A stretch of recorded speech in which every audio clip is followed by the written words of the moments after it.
Bonjour et bienvenue sur Anatomie avec Abdoulaye. Dans cette vidéo, nous allons parler du système de contrôle par le cervelet.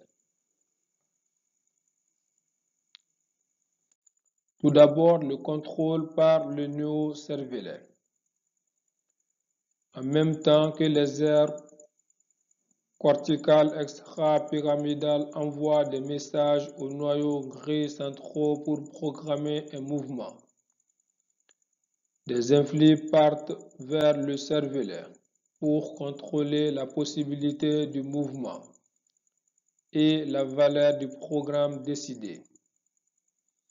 Des fibres partent des aires corticales extra-pyramidales et gagnent les noyaux du pont homolatéraux. Fibres cortico-pontiques. De là, un autre neurone part en croisant la ligne médiane, passe par le pédoncule cérébelleux moyen et gagne le cortex du néocervelet.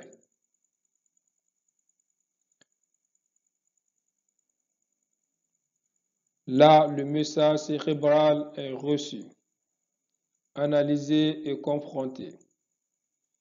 La réponse se fait de plusieurs façons. Retour vers le cortex cérébral.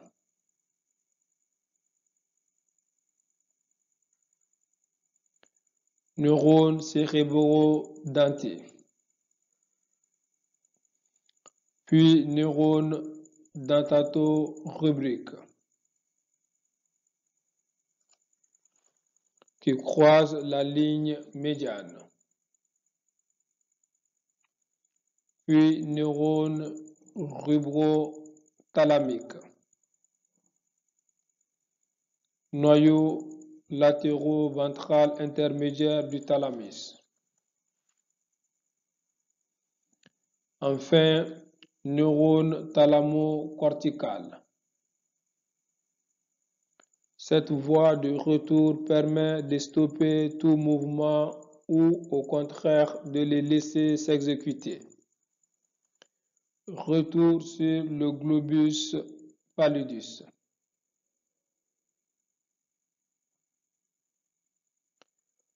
Également par différents neurones. Neurones cérébello-dentelés. Neurones cérébello-dentelés. Puis neurones dentato-rubriques qui décussent. Puis neurones rubro-thalamiques. Puis neurones pallido-rubriques. Et de là, projection vers les motoneurones par un faisceau neuronal rubrospinal ou rubronucléaire. Ce faisceau décusse. Action sur le motoneurone par un neurone cérébello-dentelé, puis dentato-olivaire. Enfin, faisceau olivo-spinal ou olivonucléaire. Ce faisceau reste homolatéral par rapport au cervelet. Les faisceaux actifs sur le globus pallidus peuvent agir en modifiant le programme, alors que les faisceaux passant par l'olive bulbaire et agissant sur le motoneurone permettent de stopper ou de faciliter le mouvement qui a été décidé au niveau du cortex cérébral. On peut enfin constater, en regardant cette figure, que le cortex cérébral agit sur les motoneurones du côté opposé. Mais le cervelet contrôle la motricité du même côté du corps que lui. Le contrôle par le paléocervelet. Le paléocervelet contrôle le mouvement au fur et à mesure de sa réalisation. Le paléocervelet, nous le savons, est en permanence renseigné sur l'état des muscles par les faisceaux spinaux-cérébellés. Voir la vidéo sur la sensibilité proprioceptive inconsciente. Le cortex du paléocervelet, ainsi alimenté en information, va répondre de la manière suivante. Un neurone part du cortex du cervelet et gagne le noyau interposé, dentelé accessoire ou globulus et embolus. Un deuxième neurone gagne les noyaux rouges en décussant.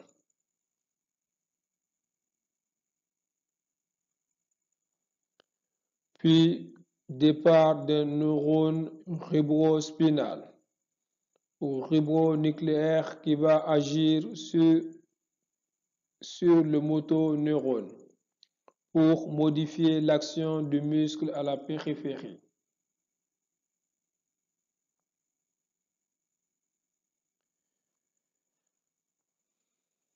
À partir du noyau rouge, la voie peut remonter au thalamus.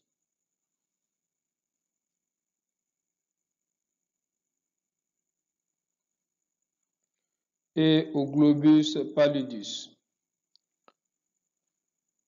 pour modifier le programme moteur et en retour agir sur le noyau rouge, puis sur les motoneurones. À partir du thalamus, la voie peut même gagner le cortex moteur.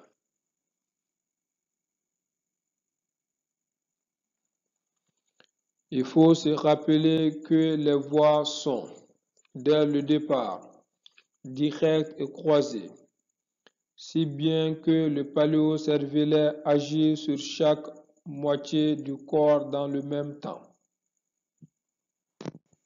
Le système paléocérébelleux agit surtout sur le tonus musculaire. Enfin, le contrôle par l'archéocervelet. L'archéocervelet rétablit l'équilibre qui est en permanence modifié par le mouvement.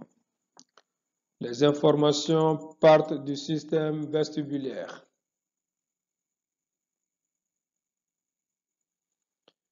Les informations partent du système vestibulaire, situé dans l'oreille interne, à partir des canaux semi-circulaires de l'utricule et du sacule.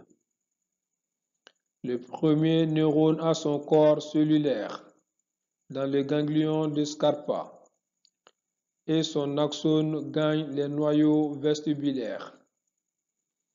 De Terz, Schwalbe et Betterel, de l'aire blanche externe ou de l'aire vestibulaire du quatrième ventricule. De ces noyaux partent les deuxièmes neurones.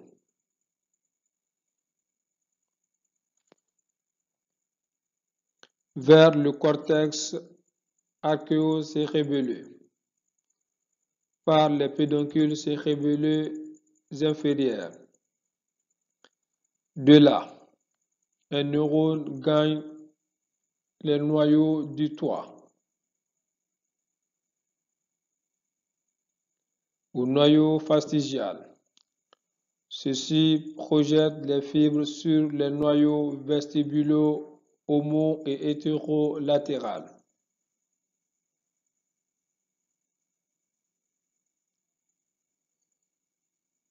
D'où partent enfin des fibres vestibulo-spinales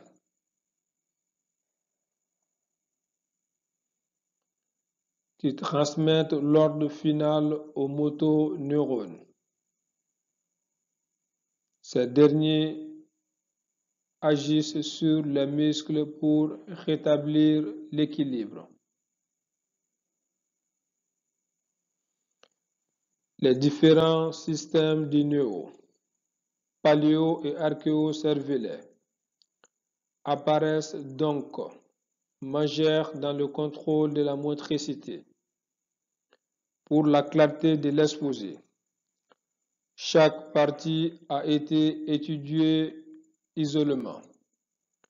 Mais en fait, les trois parties du cervelet fonctionnent dans une parfaite harmonie.